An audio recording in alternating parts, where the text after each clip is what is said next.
السلام علیکم خواتین و حضرات، آپ کا میزبان جنید سلیم حاضر ہے حسب حال کے ساتھ، اور میرے ساتھ شو میں شامل ہیں ناجیہ اور ہم سب کو بہت عزیزی۔ السلام علیکم خواتین و حضرات، آپ کی بڑی مہربانی، آپ نے عیی کی محبت اور شان میں بہت سے خطوط لکھے ہیں۔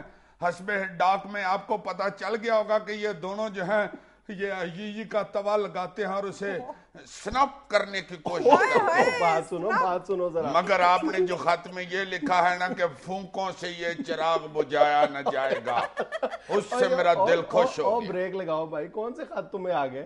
آیا تجھے دکھاؤں گا آج یہ میں نے خط نکالے ہیں، کوئی ایک خط بھی تمہارے حق میں نہیں آیا ہوا؟ یہ تو کہہ رہی ہے بہت زیادہ ہیں۔ اچھا چلو حسب ڈاک کی بات، حسب ڈاک کی جب باری آئے گی تو پھر بات کر لیں گے، تم سے نمٹ لیں گے۔ اچھا یار، اہم ترین بات جو میں پوچھنا چاہتا ہوں تم سے پا جنید، یار اس ملک کا خزانہ خالی ہو گیا؟ کیوں؟ تم نے ڈاکہ ڈالنا ہے؟ یار کو عقل والی بات کیا کرو۔ تو کیوں پوچھ رہے ہو؟ یار مجھے ایک بچے نے بیچارے نے SMS کیا ہے، وہ کڈنی کی بیماری میں مبتلا ہے۔ اس نے کہا ہے جی کہ پنجاب گورنمنٹ نے میرے ساتھ وعدہ کیا تھا کہ تمہارا علاج کرائیں گے۔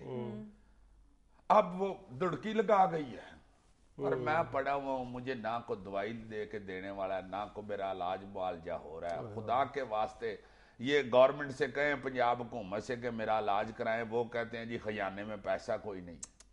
کڈنی پیشنٹ ہے تو پھر تو دوسرے لفظوں میں بیچارہ اپنی موت کے دن گن رہا ہے نا، موت کا انتظار کر رہا ہے۔ اس بچے کا تم ذکر کر رہے ہو، ابھی کچھ دن پہلے اخبارات میں خبر چھپی ہے کہ 26 سالہ روبینہ نامی خاتون ہے، اس کو پنجاب حکومت نے صاف صاف جواب دے دیا، وہ بیچاری بلڈ کینسر کے مرض میں مبتلا ہے، اور اسے کہہ دیا کہ جی ہم جتنا فنڈ تھا اس طرح کے نادار مریضوں کی مدد کے لیے وہ ہم سیلاب کی مد میں خرچ کر چکے ہیں، اب ہمارا خزانہ خالی ہے اور ہمارے پاس ایک ٹکا نہیں ہے کسی کو دینے کے لیے۔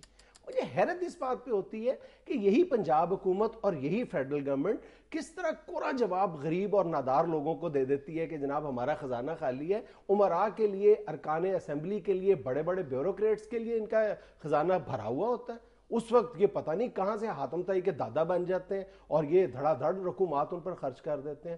بڑے بڑے جو ملٹی ملین آئر بلکہ بلین آئر اراکین اسمبلی ہیں، وہ اس بہتی گنگا سے وہ ہاتھ دھو رہے ہیں اور سرکاری علاج کے نام پر کروڑوں روپے خرچ کر ڈالتے۔ خیر ان لوگوں کی تو بات نہ کرو، ان کا تو نک بھی بہنا شروع ہو جائے تو بجائے صاف کرنے کے اینج کر کے دوڑ لگا دیتے ہیں لندن کی طرف۔ اوہو جانسن دیکھنا کیا ہو گیا۔ انہی بڑے لوگوں میں ہمارے ایک سابق IG پنجاب بھی شامل ہیں، جنہیں انہی خادم اعلیٰ پنجاب صاحب نے 1 کروڑ روپے سے نوازا ہے۔ یار انہوں نے اپنے گاؤں میں کوئی ڈسپینسری بنوانی ہوگی غرباء کے علاج کے لیے۔ نہیں، بیرون ملک علاج کے لیے ان کو 1 کروڑ روپے دیا گیا ہے۔ ان کے اپنے علاج کے لیے؟ ہاں، اسی خالی خزانے سے۔ یار خالی خزانے سے کہاں سے کروڑ روپیہ دے دیا؟ وہ اس کے بعد خالی ہوا ہوگا۔ ان لوگوں کے لیے خالی ہے نا، ان غربا نادار لوگوں کے لیے جو 8,55,000 کی تعداد میں ہر سال اس لیے موت کے منہ میں چلے جاتے ہیں کہ ان کی جیب میں علاج یا ادویات کے لیے پیسے نہیں ہوتے۔ 8,55,000 مریض ہمارے ہاں ہر سال اس لیے مر جاتا ہے کہ ان کی جیب میں علاج کے لیے پیسے نہیں ہوتے، دوائی خریدنے کے لیے پیسے نہیں ہوتے۔ 40,000 خواتین دوران زچگی مر جاتی ہیں اور 47,000 خواتین جو ہے وہ بریسٹ کینسر سے مر جاتی ہیں کہ ان کا کینسر ٹائم پر ڈیٹیکٹ نہیں ہو پاتا۔ اور یار اس سے بھی زیادہ افسوسناک بات یہ ہے کہ ہمارے ایک MNA نواب لیاقت علی خان صاحب، وہ کینیڈین نیشنل ہے، ان کی پوری فیملی جو ہے وہ بھی ان کے پاس کینیڈین نیشنلٹی ہے، اور اس حساب سے ان کے پاس جو علاج کی سہولتیں وہاں پہ وہ پوری طرح یعنی بلا معاوضہ انہیں حاصل ہیں۔ ان کی بیوی کے علاج کے لیے تمہارے مرشد پاک نے 10 لاکھ روپے انہیں عنایت کیا ہے بغیر کسی بات۔ میں صدقے جاؤں مرشد، کس بات میں دمال ڈال رہے ہو؟ مرشد میرے بہت حلیم طبیعت کے آدمی ہیں۔ اس میں حلیمی کہاں سے آ گئی؟ مرشد نے دیکھو نا پیسوں کو تو مخانہ ہی سمجھا ہوا ہے۔ 10 لاکھ روپیہ دے دیا کینیڈین بھائی کو۔ ہاں، اور ملتان سے ہی ہمارے ایک اور وفاقی وزیر جو چند دن پہلے تک وفاقی وزیر تھے اور حج سکینڈل کی وجہ سے اپنی وزارت سے ہاتھ دھونا پڑے ہیں انہیں بھی بیرون ملک علاج کے نام پر 43 لاکھ روپے سے نوازا گیا تھا۔ نہیں یار، ان کو تو بڑی خطرناک بیماری ہے، وہ پان کھاتے ہیں تو ان کے ہونٹ سرخ ہو جاتے ہیں۔ مجھے ہنسی آتی ہے جب اپنے حکمرانوں کی میں یہ تقریریں سنتا ہوں کہ عوام کو علاج اور تعلیم کی سہولتیں فراہم کرنے کے لیے مجھے اگر اپنا کوٹ بھی بیچنا پڑا تو میں بیچ دوں گا، لیکن یہ سہولتیں ضرور فراہم کروں گا میں.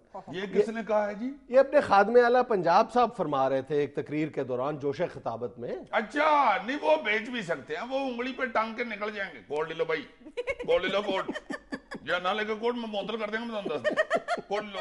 اور ایک گل اور یاد رکھنا، جنہیں خریدے انہوں پانا ہی پائے گا، پاویں جون جولائی ہوئے. جنہیں نہ پایا میں تم دس دیا، میں نوٹس بھیج دینا.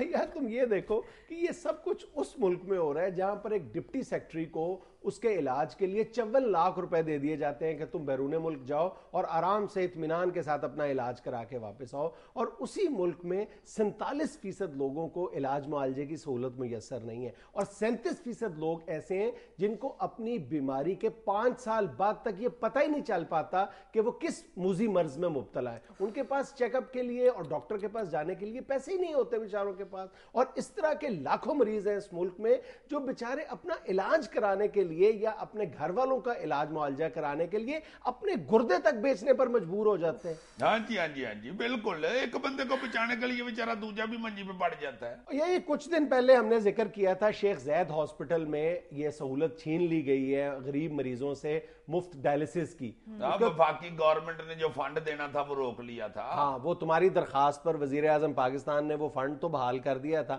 اب وہاں پہ صورتحال یہ ہے کہ ڈائلسس کے عمل میں ایک انجیکشن درکار ہے جو اب وہ حکومت نہیں فراہم کر رہی سرکاری طور پر، اور کہا یہ جا رہا ہے مریضوں سے کہ آپ اپنے طور پر یہ خرید کے لائیں. چلے کچھ مریض اپنے طور پر بیچارے ہمت کر کے وہ خریدنے کی کوشش بھی کرتے ہیں، لیکن اس سے بڑی افسوسناک بات یہ ہے کہ اس وقت مارکیٹ میں وہ انجیکشن ہی اویلیبل نہیں ہے. اب جو شخص جو ڈائلسس کے لیے مجبور ہے، جو ڈائلسس کے عمل سے گزر رہا ہے، اس کا اگر یہ عمل رک جاتا ہے، اس کا علاج رک جاتا ہے، تو وہ تو زندگی کے گنے چنے دن باقی گننے والی بات رہ جاتی ہے نا. اور حکومت کوئی توجہ نہیں دے رہی اس طرف. حکومت ویلی نہیں ہے، حکومت بیچاری آپ بیمار ہے اتنی سخت، تمہیں کیا پتا ہو. کئی بیچ میں سے جو حکومت کے بڑے بڑے لوگ ہیں، اللہ پاک سب کو زندگی سے تندرستی دے، ایسی ایسی خطرناک بیماریاں ان کو آنکھیں بند کرتے ہیں تو کچھ نظر ہی نہیں آتا. اندھیرا آ جاتا ہے آنکھوں کے سامنے، ہنس رہی ہو تم. کئی تو ایسے ہیں بیچارے کہ نکر پہن کے آج کل سردیوں میں باہر نکلتے ہیں تو ان کے دانت بجنے لگ جاتے ہیں. اور یہ دانت بجنا اتنا سخت خطرناک ہوتا ہے، دانت بجنا اور بھینس کے آگے بین بجنا یہ ایک برابر ہوتا ہے. اور یہ ایسی بیماری ہے کہ جس کا علاج صرف اٹلی میں ہوتا ہے، اور اگر خزانے سے تھوڑے بہت پیسے ان کو دے ہی دیتے ہیں، جاؤ جا کے علاج کراؤ اپنی زندگی بچاؤ، تو تم لوگ ساڑی جاتے ہو. الی لگانی ہے تم نے ان پیسوں کو جو خزانے میں پڑے ہوئے. میں تو حیران ہوتا ہوں، ان میں سے کئی لوگ ایسے ہیں یار جو بیچارے نئی جوتی لیتے ہیں تو وہ ان کو لگتی ہے. اس بیماری کا نام ہے شوورٹائٹس بی، اور اس کا علاج صرف سوئٹزرلینڈ میں ہوتا ہے اور 1.5 کروڑ روپے میں ہوتا ہے اگر سرکاری خزانے میں سے ہو، ورنہ تو ادھر موچی بھی علاج کر دیتا ہے اس کا. اتنی خطرناک بیماری ہے ہمارے لیڈروں میں. یہ نئی ایک بیماری اللہ معاف کر دے مجھے، فلائبٹیز شروع ہو گئی ہے. فلائبٹیز نہیں، ڈائبٹیز. یار وہ تو شوگر کو کہتے ہیں، یہ فلائبٹیز ہے جس میں ڈاکٹر کہتا ہے کہ زیادہ سے زیادہ جہاز میں اڑے پھر ٹھیک ہوں گے. اس لیے بیچاروں کو 20 25 دورے کرنے پڑتے ہیں علاج کے طور پر. ایک بیماری سن کے تو امان سے میں اتنا خون کے آنسو ہنسا ہوں، میں تمہیں کیا بتاؤں. وہ کیا کئی بیچارے لیڈر ایسے ہیں یار جو انگلی کو ایسے کرتے ہیں تو ان کا کڑاکڑ نہیں نکلتا. ہائے ہائے ہائے، دیکھو ذرا جس بندے کے ہاتھوں کے کڑاکے ہی نہیں نکل رہے، اس نے خزانے میں سے کیا نکال لیا. اور تمہیں پتہ ہے اس کا علاج کیا ہے؟ وہ کہتے ہیں حضور کڑاکے پھر نکلیں گے آپ کے، پہلے آپ عوام کے کڑاکے نکالیں. یہ تو بڑا سستا علاج ہے نا ان کے لیے. تو پھر چیختے کیوں؟ علاج کرنے دو ان کو اپنا. سرکاری خزانے سے علاج کرانا لیڈروں کا حق بنتا ہے، اور تمہیں پتہ ہے حق اور حق مہر فوراً ادا کر دینا چاہیے، ورنہ حکومت اور رشتہ ٹوٹ جاتا ہے. ناظرین یہ وقت ہے کمرشل بریک کا، حاضر ہوتے ہیں کچھ لمحوں بعد. او یار حق مہر سے مجھے یاد آیا، میں نے دہی تمہاری پرجائی کو پکڑایا ہی نہیں، وہ سکوٹر کی ڈگی میں ہی رہ گیا. اب اس میں سے چوچے ہی نہ نکل آئے. یار یہ چوچے دہی میں سے نکلتے ہیں یا آنڈوں میں سے؟ Thank you.